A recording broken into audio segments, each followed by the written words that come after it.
საქართველოს სხვადასხვა რეგიონში წელს უხმოსავალს ელოდებიან ყოფილი ხელისუფლების წარმომადგენლები კი ამაშიც არასასურველ მდგომარეობას ხედავენ და აცხადებენ, რომ ეს ფასზე უარყოფითად იმოქმედებს. როგორ ემზადება სახელმწიფო უხმოსავლისათვის, რამდენად უნდა ჩაერიოს სახელმწიფო პროდუქციის რეალიზაციაში და როგორ უნდა ემზადებოდნენ სოფლის მაცხოვრებლების რისკ ფაქტორების გასათვალისწინებლად, რა არის საჭირო იმისათვის, რომ სოფელში ცხოვრება წახალისდეს, ამ და სხვა თემებს გადაცემის მეორე ნაწილში განვიხილავთ. წარმოგიდგენთ კვირის 20-ის მეორე ნაწილის თანამონაწილეებს საქართველოს პარლამენტის წევრი ზაქარია ქუცნაშვილი, სოფლის მეურნეობის მინისტრის მოადგილე დავით გალეგაშვილი და 20-ის წევრი ბიზნესის ადმინისტრირების სპეციალისტი გიორგი ეზოქბაია.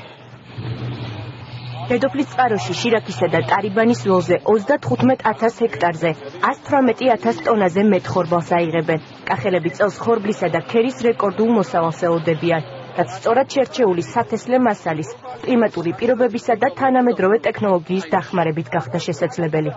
სოფლის მეურნეობის მინისტრი ოთარ დანელია მოსავლის აღების პროცესს კახეთის გუბერნატორთან და ადგილობრივ ხელისუფლებასთან ერთად დაესწრო.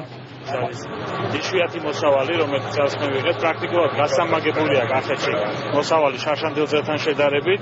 ჩვენ ვფიქრობ, მომავალდეც კიდევ უფრო კარგი შედეგები გვექნება. დაახლოებით საქართველოს მასშტაბით ველოდებით 175-დან დაახლოებით 180,000 ტონამდე. ეს მოგეხსენებათ, რომ წლები ამდენი მოსავალი არ ყოფილა. განაპირობა ეს, რა თქმა უნდა, პირველ რიგში სწორმათესლის შერჩევამ, სწორმა აგროტექნიკამ და რა თქმა უნდა, კლიმატურმა პირობებმა. მოსავალი არის ძალიან უხვი, აქედან გამომდინარე საჭირო შეიქმნა დამატებითი ტექნიკის მობილიზება. დღეს მდგომარეობით ჩვენ პრაქტიკულად შეფერხება არ გვაქვს. სხვადასხვა ქვეყანაში გამოცდილი ჯიშების გავრცელების უზრუნველყოფის მიზნით უკვე 2 წელია სოფლის მეურნეობის სამინისტრო მარცვლეული კულტურების ჯიშთა გამოცდის პროექტს ახორციელებს. შირაქის ველზე, სადაც ამ დროისათვის მოსავლის აღების პროცესი მიმდინარეობს, 30-მდე ერთეული კომბაინი მუშაობს. საერთო ჯამში საქართველოში წელს 170,000 ტონაზე მეტ ხორბლის მოსავალს აიღებენ. ბრუნდებით სტუდიაში, მოგესალმებით ბატონებო. ბატონ დავით, როგორც შესაძლოა შენიშნეთ სიუჟეტშიც, საქართველოში უხმოსავალს ელოდებიან და პირადად მე ეს სასხალო ამბად ჩავთვალე, მაგრამ საკმაოდ პარადოქსული აღმოჩნდა ხელისუფლების ოპონენტების შეფასებები, რომ ამ ფაქტშიც, ასე ვთქვათ, დაინახათ ნეგატიური მაჩვენებელი და ამბობენ, რომ ამ ყველაფერმა შეიძლება კარგო მოსავალმაც უდად იმოქმედოს. პირველ შეკითხვა მაქვს საკმაოდ პარადოქსული ხასიათის. უხმოსავალი ეს დადებითი მოვლენაა თუ უარყოფითი და თუ დადებითი მოვლენა არის, მაშინ ოპონენტები რატომ ცდილობენ მის უარყოფითად გამოხატვას? მოგესალმებით. ხორბლის უხმოსავალი ძალიან კარგია საქართველოსთვის. ჩვენი მოხმარება წელიწადში შეადგენს 700-800 ტონას და ჩვენი წარმოება სამწუხაროდ ბოლო წლებია უფრო ნაკლები ვიდრე 100,000 ტონა. იყო წლები, როცა ის ყოფილა მხოლოდ 50,000 ტონა. დანარჩენი იმპორტულია. 400 მილიონი ლარი დაახლოებით გადის იმპორტის შესაძენად. ეს თანხა საბოლოო ჯამში ხმარდება ყაზახ, უკრაინელ თუ სხვა ქვეყნის ფერმერებს და მწარმოებლებს. მაშინ როცა ჩვენ დაახლოებით 12 წლის წინ ქონდა ასევე რეკორდული მოსავალი ამერიკის მთავრობის დახმარებით, ჩვენ მაშინ შევძელით 350,000 ტონა ხორბლის მოყვანა მაღალი ხარისხის.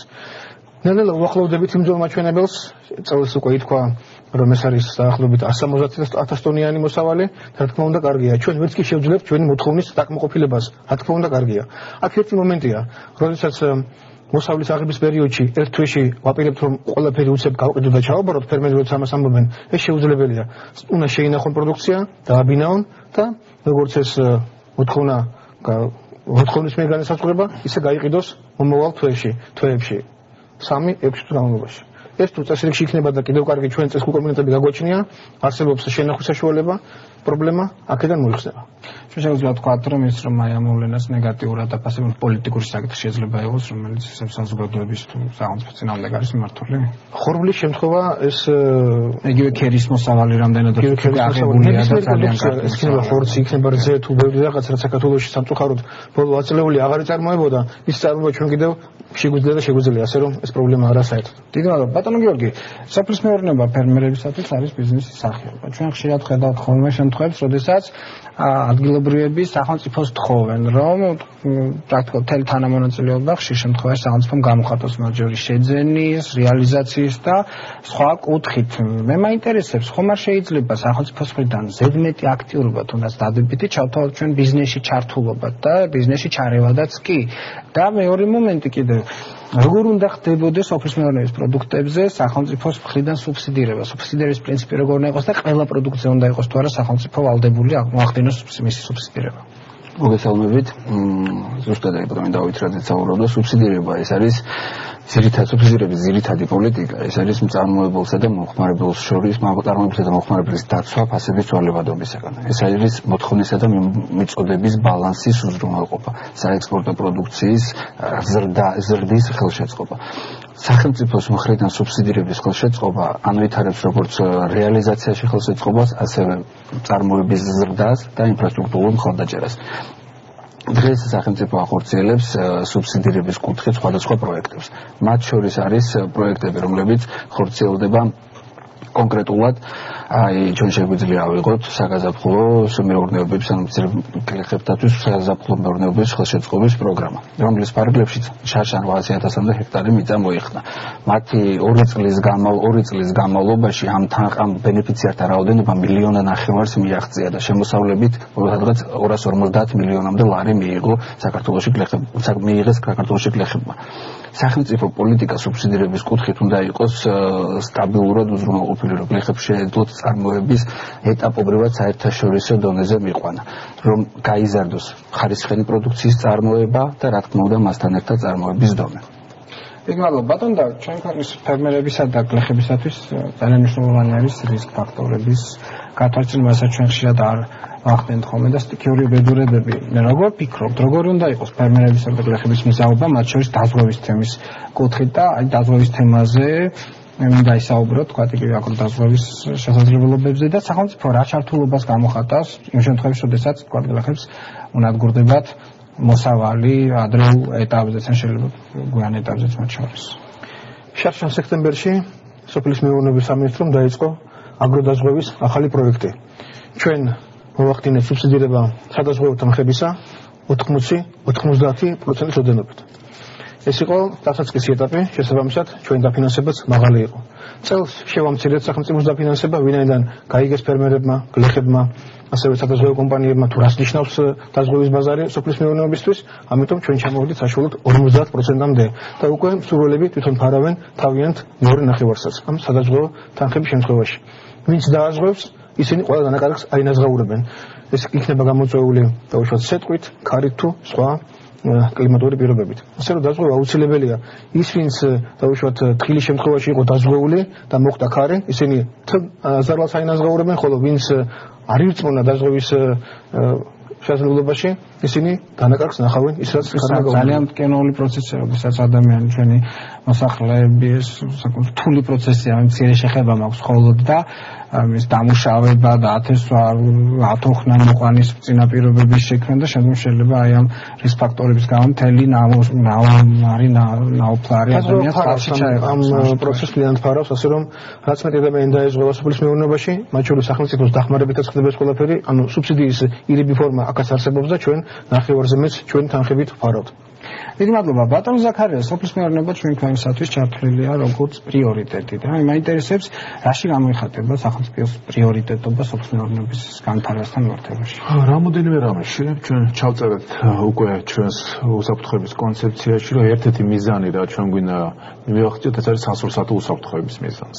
და სასურსათო უსაფრთხოების მიზნის მიღწევის კვალობაზე ჩვენ არ აგვირჩევია თქვა ონიშენკოს გზა, ასე დავარქმევდი მე, რაც გამოიხატება საბაჟო შეზღუდვების შემოღებაში უცხოური პროდუქციის ჩვენ ავიღეთ ჩანაცვლების პროგრამა, რაც მდგომარეობს იმაში, რომ არ ვაწარმოებთ საბაჟო გადასახადების გაზრდით გზით, რა თქვა, სამამულო წარმოების პროდუქციის წახალისებას, ვტოვებთ თავისუფალ ბაზრის პრინციპს, რომ შემოვიდეს უცხოეთანაც იწარმოოს საქართველოში, ოღონდ ქართულ წარმოებას ვეხმარებთ. და ქართული წარმოების დახმარების კუთხით თქვა, რას ვაკეთებთ? განთავისუფლებული ყავს მიწების რეგისტრაციისგან, გლეხები და საქართველოს მიწების რეგისტრაცია არის უფასო, რატომ რომ მიწის რეგისტრაციის გარეშე გლეხი ან ფერმერი ვერ წარმოეშვა მას ეს უფლება. ერთ-ერთი რაც მას თუმცა ფიქრობ ეს საკითხი ზოგიერთ რეგიონში რთულად დასტკას მე არაერთი ადამიანი შეხვედრია, რომელიც პრობლემებს ქმნის აღზრდაზოვის თანხაზე. ზოგიერთ შემთხვევაში საკუთრების უფლება ცოტა გაუგებარია, ზოგიერთ შემთხვევაში სახელმწიფო ანიჯარი დააძლევს და ხელის შემშლელი პირობებიც არსებობს. კომუნიკაციის პრობლემაა მარტო, თუ გიჭირავს ხელში სიგუას დროინდელი აქტი ან შევარდნა ხურნაძის დროინდელი განაწილების აქტი ან საკომბლო წიგნის ჩანაწერი, საკმარისი პირადობის მოწმობა ჩაიდო ჯიბეში, მიბრძანდი იუსტიციის სამინისტროს იუსტიციის სახლების ან საზოგადოებრივი ცენტრების ნებისმიერ ფილიალში და რეგისტრაცია არის უფასო. ერთადერთი რაში ჩვენი გლეხი ხარჯავს პლუს ეს აზომითი ნახაზი. და ჯდება ჰექტარ ნახევარი მიწის აზომა ყველაზე მეტი 100-150 ლარი. და უამრავი ფირმა არსებობს საქართველოს, რომელიც მუშაობს. მეორე მიმართულება, ჩვენ 5 ჰექტრამდე მიწის ფართობის მეცაკუთრე გლეხები განთავისუფლებული ყავს მიწის გადასახადისაგან. და შესაბამისად ეს არის სერიოზული შეღავათი გლეხებისთვის. თუმცა გვაკრიტიკებენ ძალიან ბევრი, იმიტომ რომ თქვა მე მომწონს უფრო ევროპული სისტემა, სადაც მიწის გადასახადისაგან განთავისუფლებულია ის, ვინც ამუშავებს მიწას და არა ის, ვინც მიწას აცდენს. ჩვენთან ზარმაცების და ყოჩაღების განთავისუფლებული ყავს მიწის გადასახადებისაგან. მესამე, ჩვენ 200 ლარამდე მოგების და საშემოსავლო გადასახადისაგან გავანთავისუფლეთ ჩვენი გლეხები. ანუ პირველი წარმოების პროდუქცია არ იბეგრება, ჩვენ თუ მოიყვან კარტოფილს, ბოსტნეულობის სხვა სახეობას, გაღრდის საქონელს, არა, 200 ლარამდე რა მოგებასაც და შემოსავალსაც ნახავ, ამას როგორც მოგებას თუ შემოსავალს. ორივე ფორმა ჩავდეთ, იმიტომ რომ ჩვენ შეიძლება ფირმა დააფუძნოთ და ფირმის სახით მოგება ნახოთ, შეიძლება მეწარმე ფიზიკური პირი იყოთ, ანუ სამეურნეო ფორმით, ოჯახური მეურნეობის ფორმით აწარმოო და ამ შემთხვევაში შემოსავალი მიიღო. ანუ შემოსავალს მიიღებ როგორც ფიზიკური პირი თუ მოგებას როგორც იურიდიული პირი 200 ლარამდე ჩვენ გლეხები და ფერმერები განთავისუფლებული ყავს გადასახადებისა. ამას დაემატა ძალიან კარგი პროექტები, რაც არის აწარმოეს საქართველოში. დანერგე მომავალი თქვა მაყურებელმა რო იცოდეს დანერგე მომავალის პროექტი თვალისწინებს იმას, რომ სახელმწიფო ეხმარება მრავალწლიანი ნარგავების შეძენაში 70% უძენს მრავალწლიან ნარგავებს, ასევე ეხმარება წვეთოვანი თუ უпроსტოდ მორწყვის სისტემების შექმნაში და მორწყვის სისტემები საკმაოდ ძვირიჯდება და სახელმწიფო ფინანსებს. რამდენადაც ვიცი, ახლა განსაკუთრებით განახლა ბოლო პერიოდში სარწყავი არხების მელიორაციის ამის გარდა დაიწყო უკვე მეფუტკრეობის ხელშემწყობი პროგრამა, სადაც უკვე ჩვენ გვინდა სადღაც შარშან სოფლის მეურნეობის სამინისტროს კარგი მუშაობის შედეგად საქართველოს უარყოფითი სავაჭრო ბალანსი 170 მილიონით შევამცირეთ კვების პროდუქტების ხარჯზე. და ორი კვების პროდუქტის გაყიდვა გავზარდეთ, ეს არის თხილი და თაფლი. მაგრამ ჩვენ დღეს მდგომარეობთ ჩვენი გლეხი და ფერმერი თხილს და თაფლს ყიდეს თურქეთში. იმის გამო რომ ჩვენ არ გვაქვს ჯერჯერობით ევროპის კავშირთან ასოციაციების შეთანხმების მიუხედავად სინქრონიზებული სტანდარტები, ამიტომაც იძულებლად ჩვენი გლეხი და ფერმერი 10 ლარად გაყიდოს ეს თხილი თურქეთში, ხო თურქები ამას 60 ლირად ყიდიან ევროპაში. წარმოიდგინეთ ჩვენ თუ ამის სინქრონიზებას მოვახდენთ პირდაპირ სტანდარტების კუთხითაც, არა, წარმოების სტანდარტები. ჩვენთან ეს ცოტა მტკივნეული საკითხი იყო, იმიტომ რამდენჯერაც საკითხი დაისვა ეგრე კარგული პროდუქტებზე, რომის რაღაც მოთხოვნილებს უნდა აკმაყოფილებდეთ, რომ ჩვენ შიდა ბაზარზე ამ ყველაფერს არ უყურებთ. დავიწყეთ ამის ყურება, იმიტომ რომ სანიტარული სამსახური სადღაც გაუქმებული ყოფით, სანიტარული სამსახური, ვეტერინარული სამსახური საერთოდ სულ ზღაფავდა, მარტო 10 რა იყო, თუ არ ვწდები ციმბირულ წყულზე მეტი არაფერი არ ხო აი მეტი არაფერი არ წამბაში ნახეთ ეპიდემიური დებოდნენ სხვათა შორის 10 რას ერიდებოდნენ, იყო შემთხვევები რომ უშლიდნენ ამას, რატო რომ გლეხს ჰქონდა განცდა რომ თქვა 10 რას მოყვებოდა საქონლის დანომრვა და დანომრვის შემთხვევაში ამას მოყვებოდა დაბეგრა.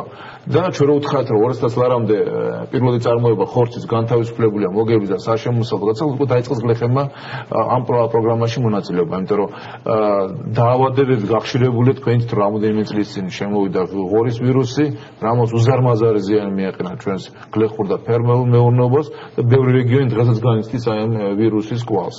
მე დავდიოდ რეგიონებში ხშირად როგორც ყველა ჩვენგანი და ზოგიერთ შემთხვევაში სოფლებში ცხოველსაც კი ვერ ხედავთ, იყო ასეთ პერიოდები. ბატონო გიორგი, აი ბატონი ზაქარია ლაპარაკობს იმაზე, თუ სახელმწიფო რა მხრივ ხედავს პრიორიტეტს, მე მენდებს ეს ყოფილი უკვე ადამიანის მხრიდან დავინახოთ. რამდენად ჩანს, რომ სახელმწიფოს პრიორიტეტი არის ოფიციალურად, თავად მაცხოვრებელი რამდენად გრძნობს ამას და ადამიანამდე რამდენად არის ეს დაყვანილი, მისთვის რა შეღავათები არსებობს. გარდა იმისა, რაც ბატონო ზაქარიამ ჩამოთვალა. აი, გარდა იმისა, რაც ბატონო ზაქარიამ ჩამოთვალა, მინდა დავამატო აგროდაკრედიტების პროექტი, რომლის ფარგლებშიც უკვე 25000-მდე სესხი გაეცა. ჯამში ამ თანხამ 650 მილიონ ლარს გადააჯარბა. ყოველწლიურად 800000-მდე გლეხი იღებს დახმარებას. სახელმწიფოს მხრიდან ამაში წელიწადში 300 მილიონ ლარამდე თანხა იხარჯება. უპრეცედენტო ციფრია საქართველოს სოფლის მეურნეობის დარგში. სოფლს ესეთი დახმარება არ ახსოვს.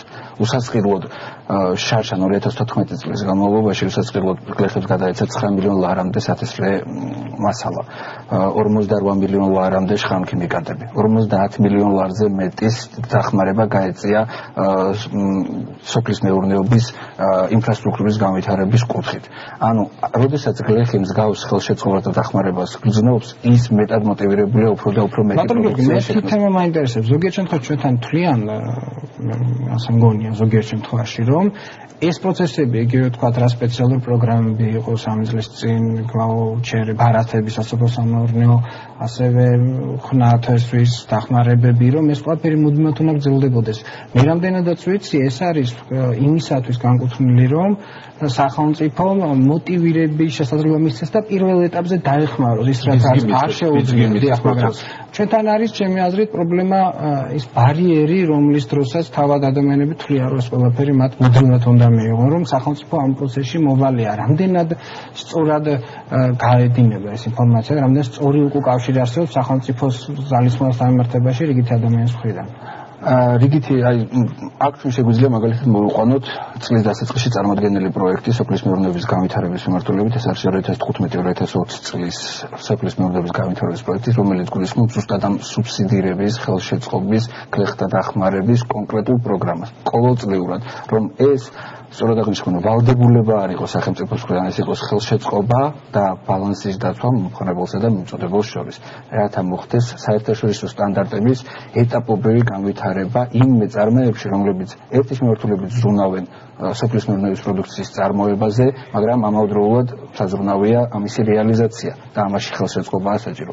უნდა მოხდეს კოოპერირება იმ ასოციაციებთან. რამდენად საკმარისად მიმართავს სახელმწიფო ძალისხმევას იმ კუთხით, რომ ინფორმირება მოახდინოს მოსახლეების, რადგან ხშირ შემთხვევაში მაგალითად ეუბნებიან, რომ მოიყვანე მოსავალი იმდენი, რომდენის გაყიდვის შესაძლებლობაც არსებობს და ერთგვაროვანი პროდუქციის ნაცვლად მრავალფეროვანი პროდუქცია მოიყვანე, რომლის რეალიზაციაც პრობლემა არ იქნება. შემდგომ შეიძლება მოსავალი დიდიც მიიღონ და მართლა დაინახონ ტრაგედია გლეხებმა, რომ ის ვერ იყიდება და სახელმწიფოს თხოვონ, მერე ის გაყიდვა შესაძლოა სახელმწიფო მოახდინოს.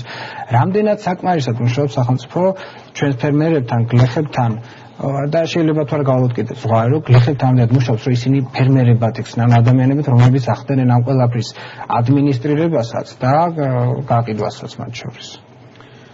მეორე წელია, რაც ყველა მუნიციპალიტეტში ჩვენ შექმნით საინფორმაციო საკონსულტაციო ცენტრები. რაც არის საშუალება, რომ ყველა სოფელთან, ყველა გლეხთან თუ ფერმერთან ჩვენ გქონდეს პირდაპირი კავშირი. ისინი ხშირად მოდიან ჩვენთან, ასობით 1000 შეკითხვაა შემოსული და პასუხია გაცემული. ეს ასევე ვითარდება როგორც ექსტენსიის ცენტრები, რომელიც გარდა ინფორმაციის გაცვლისა, ასევე ასწავლიან კიდეც ჩვენს ფერმერებს და გლეხებს, თუ როგორ უნდა მოუვარონ თავიანთ პროდუქციას, სად შეინახონ, როგორ გაყიდონ, რა ვითარება ფასების კუთხით სოფლიო ბაზარზე, შიდა ბაზარზე და ასე შემდეგ. ეს ცენტრები არსებობს. ახლა რადგანაც მეორე წელია, რა თქმა უნდა, ეს ვერ გადაფარავს ყველაფერს და როგორია ჩართულობა, დაინტერესება, დაინტერესება ძალიან დიდია დაინტერესება, მაგრამ ჩვენ ამას კიდევ ავითარებთ სხვა მიმართულებითაც. ეს მიმართულება ამჟამად მუშავდება განათლების სამინისტროსთან ერთად. ჩვენ გვინდა რომ კოლეჯებში შეიქმნას ეს იქნება ერთკვირიანი თუ ერთწლიანი თუ სამწლიანი სწავლება ამ ადამიანების გადამზადებას, ისევე როგორც ეს მიღებული დასავლეთ ევროპაში ან ამერიკაში შეიძლება ითქვას. იმიტომ რომ ცოდნის ხარისხი ძალიან დაეცა ბოლო 2 წელიწადია საქართველოში, განსაკუთრებით ჩვენ მამაპაპებმა საერთოდ არ იცოდნენ, მაგრამ მოხარდა მიდგომა იგივე არა და ეპოქა იცვლება შესაძლებელი ადამიანის დამოკიდებულებაც შეცვლილია. ელემენტარული გასხლის არცოდნაც კი თქვენ თუ თქვენს ატმის ბაღს არ გასხლავთ ელემენტარულად ნორმალურად, თქვენ კარგავთ შემოსავალს. როგორც კი გასხლავთ, მიიღებთ ხარისხიანადამს, რომელიც ძვირიღის. ამ ეტაპზე ვარ ჩვენ ჩამოსულები და ამას გავითარებთ წერმობილი. ძალიან დიდი მადლობა. ეს არის რო იტყვიან ერთ-ერთი ყველაზე მნიშვნელოვანი რამ, რომ თქვათ, არა მარტო ცნობიერება აუმაღლოთ ჩვენი გლეხის და ფერმერის, არამედ შევიტანოთ ის ცოდნა, თანამედროვე ცოდნა, რაც გაზრდის მოსავლიანობას, შეამცირებს რისკებს და პლუს, რაც თქვენ თქვით, ბაზარზე ორიენტირებულ მოსავლიანობაზე იქნება რჩევები და რეკომენდაციები მიცემული. ჩვენ პროფესიული სასწავლებლების სისტემის აღდგენის გარეშე, სადაც ჩვენ გავდით აგრონომებს, მეფუტკრეებს, და ოპერატორებს დღეს ტრაქტორის მართვას ცოდნა ჭირდება. ვიღაცას გონია რომ მოხნე ეს არის ჩვეულებრივ სიჩქარეში ჩაგდება მანქანის და წინ დაუკან სიარული. თელი ცოდნა ჭირდება ამას და თელი განსხვავებიან ნასვენ მიწასთან დამოკიდებულების, თქვა რა პროდუქცია როგორ უნდა მოხნა, როგორ დაამუშავა და აგროვადები როგორ უნდა დაიცვა და ასე შემდეგ. თელი მეცნიერება. კამათიც კი მიდის იმაზე, თქვა რომ შეიძლება თუ არა ერთ რეგიონში გამოყენებული გუთანი, სადაც არის ნიშნები რაღაცა ვირუსული დამოკიდებულების გამოყენებული იყოს მეორე რეგიონში. მთელი მეცნიერება, ამიტომაც განახლებული ცოდნა პროფესიული სასწავლებლების მეშვეობით და ამიტომაც ვამბობთ, ამიტომაც ვთხოვთ ჩვენ განათლების სამინისტროს, რომ დააჩქარე პროფესიული კოლეჯების ქსელის განვითარება რეგიონებში. არ შეიძლება ყველა ვიღებდეთ ან საბაისო განათლება სკოლაში, ან უმაღლეს განათლება თბილისში. რა ქნას რეგიონებმა, რომელიც შუაში არიან. არც უმაღლესში არ არიან, სკოლა დაამთავრეს, ამიტომაც ყველა აკადემიური განათლების მატარებელი პროფესიული განათლება უნდა მიიღოს მან და პროფესიული განათლება მან ჯობია მიიღოს იმ პროფესიებში, რაც უამრავია სოფლის მეურნეობის სფეროში და სადაც სამწუხაროდ რაც ითქვა ბოლო წლების განმავლობაში საკმაოდ ცუდად მიდიოდა მუშაობა. ძალიან დიდი მადლობა. მე ჩვენ კვირის 20-30-ის ეთერში არაერთხელ დაგვუთმია დრო სოფლის მეურნეობისათვის, იმიტომ რომ ჩემი აზრით პირადად და ვფიქრობ რომ მართალი ვარ, სოფლის მეურნეობა და ადამიანები, რომლებიც რეგიონებში ცხოვრობენ, ეს არის ის ხალხი, ის ადამიანები, რომელზეც მთლიანი სახელმწიფო დგას და ადამიანები, რომელზედაც ჩემი აზრით ყველაზე მეტად უნდა ეზრუნოს სახელმწიფო და ყველაზე მეტი ძალისხმევა მიმართოს უნდა სოფელს, საიმისოდ რომ ეს ქვეყანა შედგეს. დიდი მადლობა ჩვენ ქვეყანაში, ჩვენს გადაცემაში სტუმრობისათვის. საკანონმდებლო საქმიანობა პარლამენტის ძირითადი საქმიანობაა, სადაც ქვეყნის წინსვლისათვის აუცილებელ კანონებზე მუშაობენ. საპარლამენტო საქმიანობის განმავლობაში ყოფილი მმართველი ძალა არაერთხელ გამოსულა ისეთი ინიციატივებით, რომლებსაც თავად ეწინააღმდეგებოდა და ხელისუფლებაში ყოფნის დროს საზოგადოების ნაწილის აზრით, გარდა ამისა, ყოფილი მმართველი ძალის საკანონმდებლო ინიციატივები ხშირად შეიცავდა საფრთხეებს და საშიშ პერსპექტივებსაც. ამიტომაც მსგავს კანონპროექტს ზოგმა საშიში კანონპროექტებიც კი უწოდა. რაში გამოიხატება ამ კანონპროექტების საშიშროება, რა იყო ამგვარი ინიციატივების მიზეზი და როგორი უნდა იყოს საპარლამენტო საქმიანობა, ამ თემაზე კვირის 20-30-ის მესამე ნაწილში ვისაუბრებთ.